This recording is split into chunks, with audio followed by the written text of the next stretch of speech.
Selamat pagi saudara dan saudari yang terkasih dalam Tuhan Yesus. Hari ini kita mendengar peristiwa-peristiwa tentang ministry Yesus. Di sini ialah dia di Kapernaum, di mana kita melihat bahwa ramai orang yang susah dan menderita datang untuk berjumpa dengan Yesus supaya disembuhkan. Hari ini tidak berbeza juga. Ramai orang juga yang menderita akibat banyak penyakit dan dugaan hidup. Tekanan jiwa juga, lebih-lebih lagi dalam keadaan pandemik hari ini.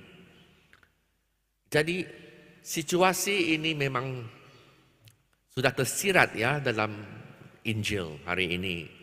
Dan apakah yang dilakukan oleh Yesus? Dengan terang kita melihat bahwa Yesus dengan hati yang begitu maha rahim, yang begitu disentuh oleh penderitaan orang ramai, dan terus Tuhan sebagai Allah Bapa sudah tentu mau menyembuhkan kita. Itu adalah pasti. Dan penyembuhan Tuhan boleh mengambil pelbagai bentuk. Satu daripadanya ialah of course penyembuhan jasmani, di mana kita melihat Yesus membangunkan ibu mertua Simon yang sakit demam.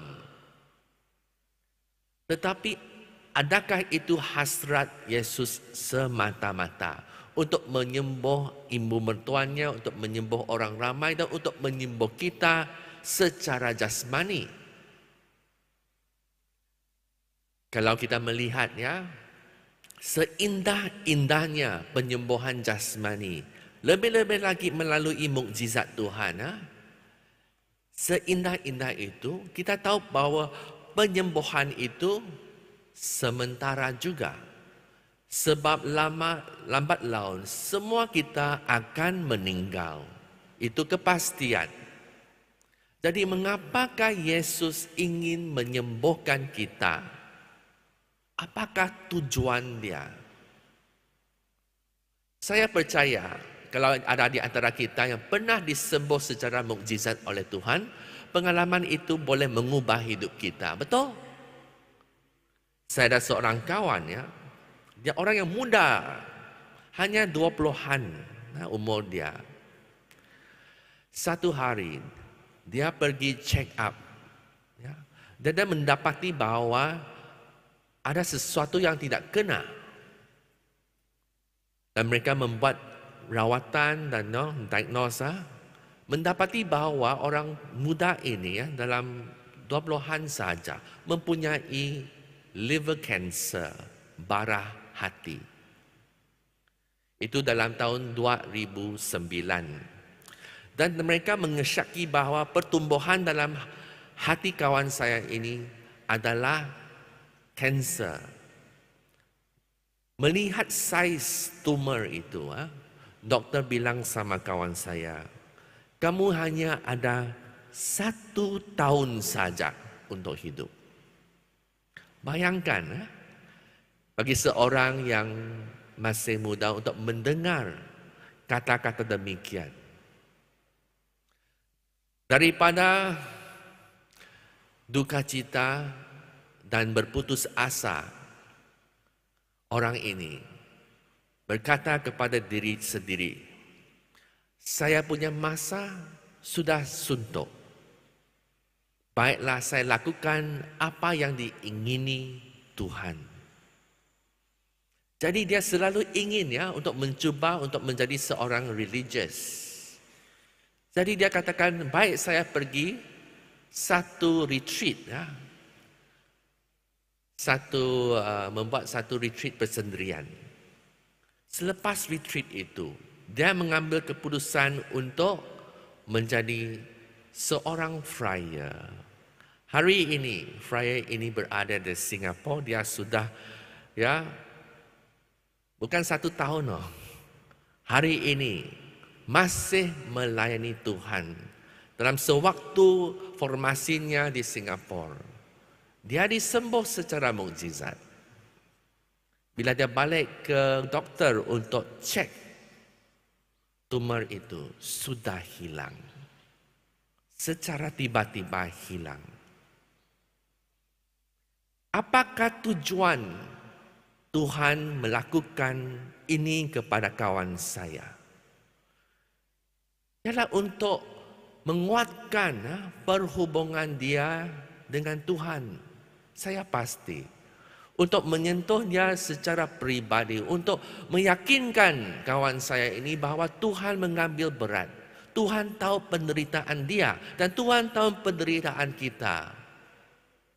Dan selepas dia disembuh, hatinya berubah.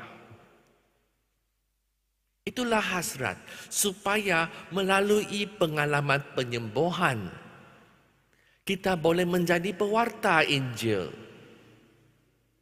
Kita boleh melayani Tuhan. Sebab kita mempunyai satu pengalaman yang luar biasa yang boleh dikongsikan, yang boleh menjadi testimoni kepada apa yang kita tahu melalui Alkitab, tetapi ia telah diperkayakan melalui pengalaman pribadi kita. Kita melihat ibu mertua Simon dalam Injil hari ini. Sejurus saja dia disembuh, dia melayani.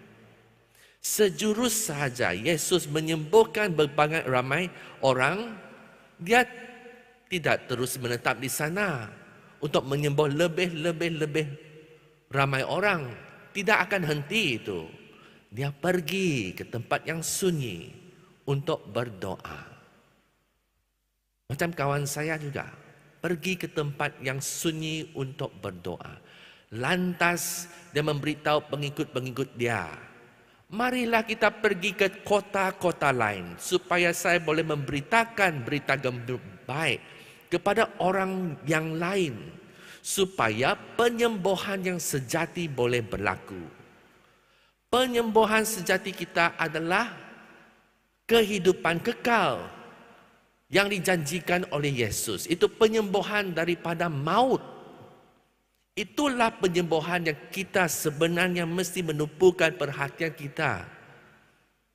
Seindah-indahnya penyembuhan tubuh kita itu memberikan kita satu pengalaman yang luar biasa, supaya hati kita setia kepada Tuhan. Hati kita tertarik kepada Tuhan. Dan satu hari nanti kita akan disembuh selama-lamanya dalam kerajaan syurga. Bagi mereka yang masih sakit, menderita dan menunggu doa-doa kita dikabulkan, yang terbaring di rumah, yang masih sakit, yang masih sunyi, jangan putus asa. Sebab kita tahu Tuhan kita ini setia, Tuhan kita ini Maha Rahim, Tuhan ini Maha Kuasa. Dia boleh melakukan sebarang apa saja. Persoalannya adalah, adakah hati kita bersedia untuk menerima penyembuhan Dia?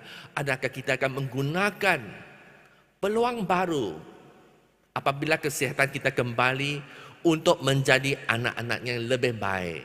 Untuk menjadi pengikut-pengikutnya yang berani, yang akan menginjil. Seperti Santo Paulus dalam pembacaan kedua, dia berkata, celakalah kalau saya tidak menginjil. Sebab dia juga disembuh daripada kebutaannya terhadap Yesus. Tuhan datang, Tuhan memperlihatkan diri kepada Santo Paulus secara pribadi, mengubah hidupnya, supaya dia menjadi pewarta yang gemilang, yang begitu hebat dalam mata Tuhan. Marilah kita hari ini berpegang kepada Tuhan, kebaikan Tuhan, penyembuhan Tuhan, kuasa Tuhan, supaya kita akan menjadi pengikut-pengikutnya yang akan mewartakan, menjadi saksi kepada dunia apakah yang telah dilakukan dan apakah yang akan dilakukan oleh Tuhan untuk kita. Amin.